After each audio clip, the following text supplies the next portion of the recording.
Salut Java et bienvenue dans ce nouvel épisode de Lecture Galactique qui va être très très long, je vous préviens tout de suite parce qu'on va parler du meilleur roman jamais sorti dans l'univers canon pour l'instant à mes yeux parce que il y a tellement de choses dedans. Du coup je vais aller assez vite dessus parce que sinon la vidéo va prendre très très longtemps. Je sais que la vidéo va déjà être très longue par rapport aux autres Lectures Galactiques. Donc voilà. Pour le petit tour du propriétaire tout de suite, alors c'est Étoile perdue de Claudia Gray qui est géré par Pocket Junior en France. Axel Dumoulin et Demoulin, excusez-moi, et Nicolas Ancion sont à la traduction. On va en parler justement de la traduction juste après. Et c'est un roman qui fait partie du cycle Voyage vers le réveil de la force. Et ça aussi, on va en parler. Alors, tout d'abord, au niveau de la traduction, non. Non, la traduction, non, pas ça. Depuis quand tu traduis X-Wing par LX? Alors, je sais que littéralement, c'est ce que ça veut dire, mais tu traduis pas un nom propre. Oh.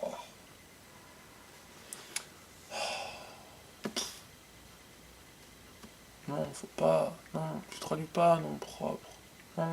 Non, quand t'es gentil, tu veux pas ça. Du coup, tant pis. Hein.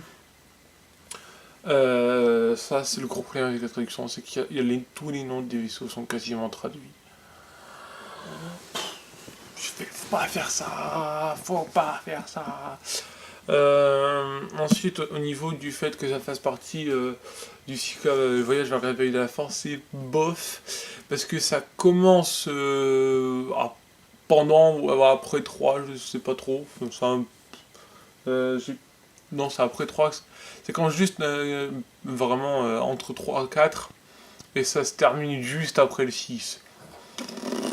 Il n'y a pas grand chose entre 6 et 7. Donc, non. C'est pas comme si ça commençait juste après le 6 et ça se terminait 3 mois plus tard, comme c'est le cas avec Riposte. Non, là, ça se termine quoi 2 mois plus tard que l'épisode 6, alors que ça a commencé 30 ans avant, quoi. Donc, c'est un peu dommage. À ce niveau-là, après, c'est pas grave non plus, hein. Ça, c'est pas non plus quelque chose de très grave. Il y a plein de choses à faire. C'est pour ça que ça fait plus. Je vais être honnête avec vous, c'est la deuxième fois que je tourne cette vidéo et je vais retourner parce que j'avais déjà 17 minutes de vidéo, mais j'avais toujours pas dit tout ce qu'il fallait parce qu'il y a trop plein de trucs dedans. Donc plutôt que de tout vous énumérer et ensuite de revenir sur les points, je vais tout de suite détailler. Tout de suite. Je ferai le résumé à la toute fin, parce que voilà. Premièrement, on va apprendre la meilleure des choses, c'est comment on colonise une planète. Voilà. Donc les humains ou autres, hein, arrivent sur une planète en 2 vagues. La première vague, c'est tout simplement, on va aller rendre la planète habitable. Donc en fait, c'est qu'elle est déjà naturellement, mais on va la rendre cultivable. On va créer un système politique, une ville, des divertissements, ce genre de choses. On va créer une société au niveau de la planète, une société autochtone, hein, voilà. On peut dire ça comme ça. Et du coup, on va apprendre justement comment toutes ces choses sont créées. Parce que forcément, il y a des croyances qui viennent avec aussi. Parce que même si tous les habitants savent très bien qu'il n'y a pas de dieu, il n'y a pas de divinité quelconque au-dessus qui les surveille, ils ont quand même certaines croyances qui arrivent. Parce que tu as toujours des monstres planétaires, on peut dire ça comme ça, sur les planètes qui colonisent. Et ils ont développé notamment une croyance qui dit que quand il y a un mort, on emmène le corps du mort dans le nid de la bête, comme ça la bête le mange et ne vient pas attaquer le village.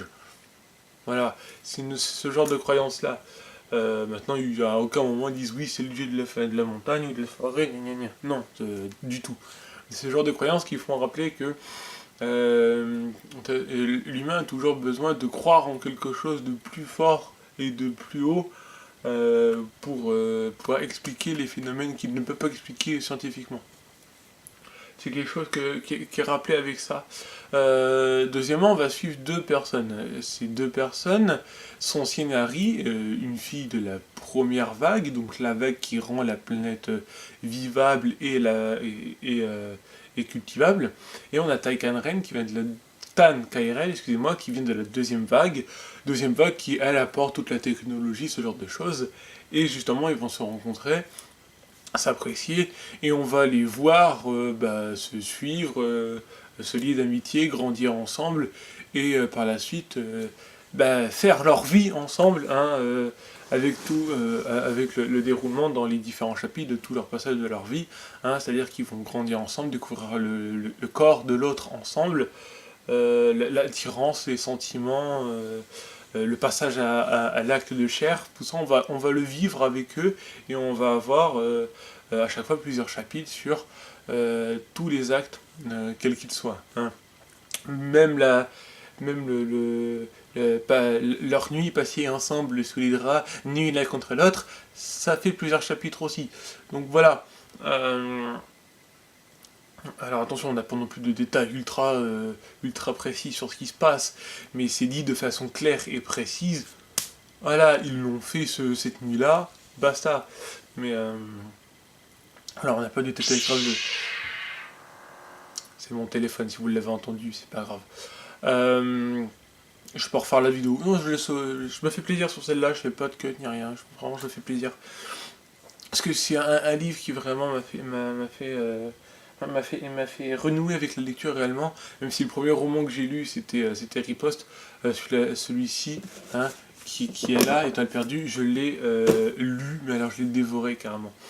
C'est un roman, alors dans la catégorie, on pourrait dire que c'est un roman d'amour, et c'est vraiment le cas, parce qu'on va vraiment suivre ces deux personnages, Sienna et Tan. On va les suivre grandir et devenir amoureux et avoir l'évolution de leurs sentiments l'un envers l'autre. C'est vraiment là-dessus que ça se crée. Maintenant, on va avoir tout plein de choses à côté, puisque ce livre va venir retracer parallèlement les événements des épisodes 4, 5 et 6.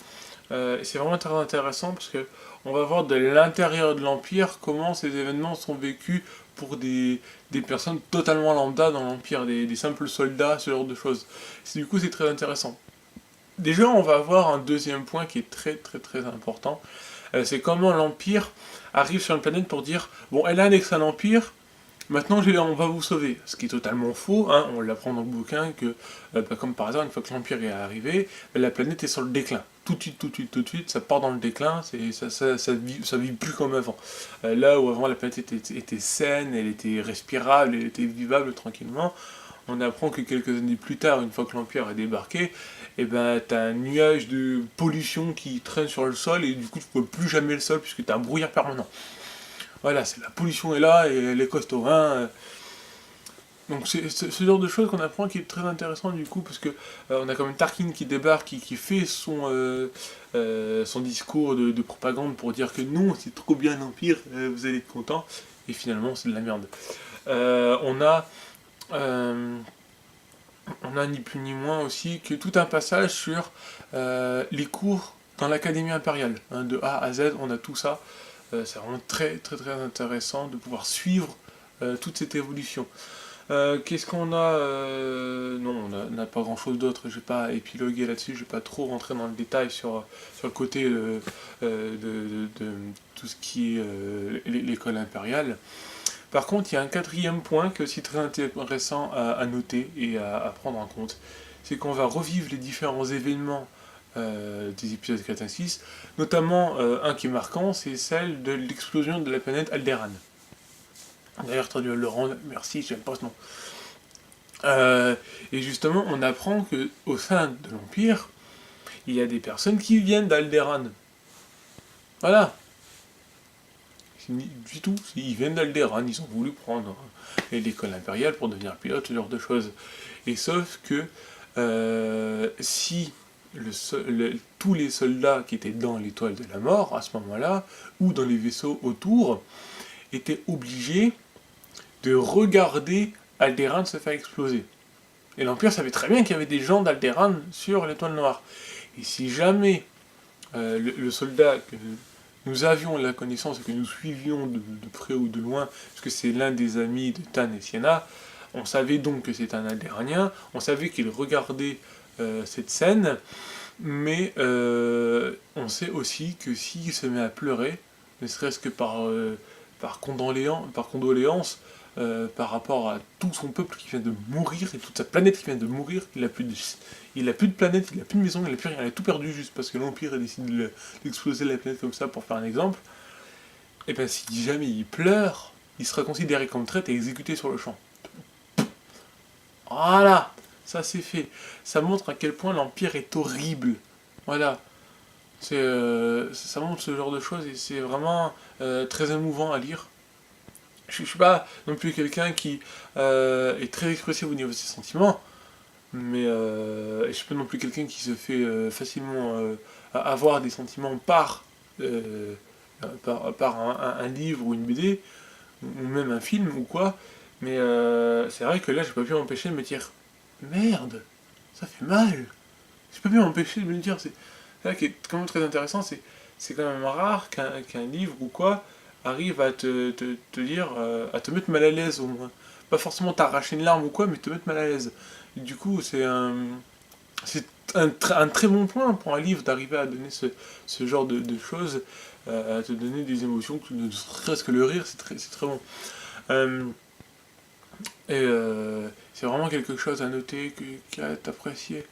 D'ailleurs, au passage, le couple Sienna, Ri et Tankaire, c'est mon couple préféré dans l'univers Star Wars, et tout compris. Hein. Voilà. Bon, bien sûr, je compte pas les légendes, je traite pas du légende, moi je suis que le canon. Mais dans le canon, que ce soit entre les romans, les BD, l'animé, les films et tout, c'est mon couple préféré loin devant. Euh, et vraiment, enfin, c'est très très très intéressant comme bouquin. Achetez-le, achetez-le. Faut l'acheter, faut l'acheter, faut l'acheter, faut l'acheter, faut l'acheter, faut l'acheter, faut l'acheter. Je vais devenir fou, mais il est trop bien. Après, il vaut son prix, il fait comme 10 €. Hein. 9,90 pour être précis, donc il est quand même assez important à ce niveau-là. Mais il vaut le coup, il vaut le coup. Il y a 29 chapitres, 574 pages. Donc il est costaud, hein, mais non, non, il vaut son prix honnêtement parce que si vous avez envie de vous mettre à l'univers étendu, vous ne savez pas par quelle porte rentrer, alors qu'il est déjà commencé, il est déjà bien en place au niveau des romans et des BD. Voilà, c'est le meilleur moyen. Parce que à aucun moment dans ce putain de bouquin, on va tomber à avoir une mission commune avec les grands personnages des films. Et c'est ça qui est bien, c'est qu'on vous montre qu'on peut avoir des histoires de Star Wars qui sont magnifiques, voilà, sans avoir besoin de faire appel à Luke, ou à Han, ou à Leia, ou à qui que ce soit des personnages des films. On va avoir des petits personnages qui vont faire un coucou. Hein, par exemple, on a Tarkin qui fait un petit passage, même pas plusieurs petits passages de Tarkin, enfin c'est important en même temps, Tarkin il est au centre de l'Empire, donc vu qu'on est une bonne partie du roman au sein de l'Empire, forcément qu'on le croise. Mais on va avoir par exemple Well Gentillesse qui passe comme ça, le temps d'un chapitre, on n'en entend plus parler après. Voilà, c'est tout. Mais c'est un chapitre comme ça dans le lot et c'est intéressant. On va avoir des noms d'escadrons rebelles qui vont apparaître, on va dire ah tiens on l'a entendu dans tel film, machin. Bon, c'est tout, c'est des petits clins d'œil comme ça, des petits passages, mais il n'y a pas vraiment de personnage qui arrive et qui dit bon, sans moi t'es rien. Voilà, c'est un peu le problème, si vous voulez, du groupe Han, Leia, Luke, et même Lando ou quoi. C'est que l'un sans l'autre, ils perdent un peu de leur prestance, de leur personnalité. Attention, je n'ai rien du tout contre les personnages des films. Attention, c'est pas ce que je suis en train de dire. Ce que je suis en train de dire, c'est que Han Solo, il pète la classe. Mais par exemple, lui, il peut tenir seul. Voilà. Mais Chewbacca, sans Han Solo, tu t'arrives déjà moins à le voir quand même. À chaque fois que vous avez vu Chewbacca, il était associé à un gros personnage à côté. Voilà. C3PO sans R2, c'est pareil. Tu as du mal à le prendre seul à part de R2. Voilà. et de même R2 sans Luke ou Anakin, il perd de sa prestance, il perd de son importance sans le grand personnage qui lui est associé. Voilà, c'est ce que simplement je suis en train de dire. Sauf que là, ici, on a deux personnages qui sont deux personnages totalement lambda au niveau de leur importance dans l'Empire ou dans la Rébellion, et qui malgré ça, à eux seuls, ces deux-là, ils défoncent tout le monde. Voilà. Ils n'ont pas besoin d'un gros personnage à côté pour porter fièrement un roman. Voilà. Et d'ailleurs, ce roman est tellement puissant qu'il va être adapté en manga. Et du coup, s'il est adapté en manga, ça ouvre la porte à un animé sur ce livre. Donc, soit en one shot, soit en plusieurs épisodes, mais ça laisse la place à. Ça laisse envisager ce genre de choses. Et ça peut être très intéressant. Ou même une série. Même une série, ça peut être vachement bien.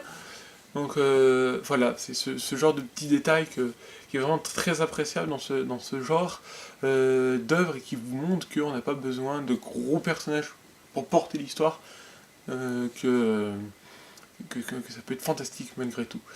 Voilà, sur ce, moi je vous laisse, parce que j'ai plus grand chose d'autre à dire. J'ai dit tout ce que j'avais à dire sur le cœur par rapport à ce bouquin. On est déjà quand même à plus d'un quart d'heure de vidéo, ce qui va être énorme, j'en conçois, mais ça les vaut, parce que ce livre est vraiment formidable. Je vous le rappelle, Étoile perdue de Claudia Gray, achetez-le. C'est vraiment, si vous ne savez pas par où rentrer dans l'univers étendu, partez là-dessus. C'est le seul conseil que je peux vous donner, partez là-dessus. Ce sera jamais un investissement qui sera perdu, ce sera jamais le cas. Ce sera toujours très très très rentable. Voilà, là-dessus je vous laisse, je vous dis à bientôt, prenez soin de vous et n'oubliez pas que la force est avec vous. Bye.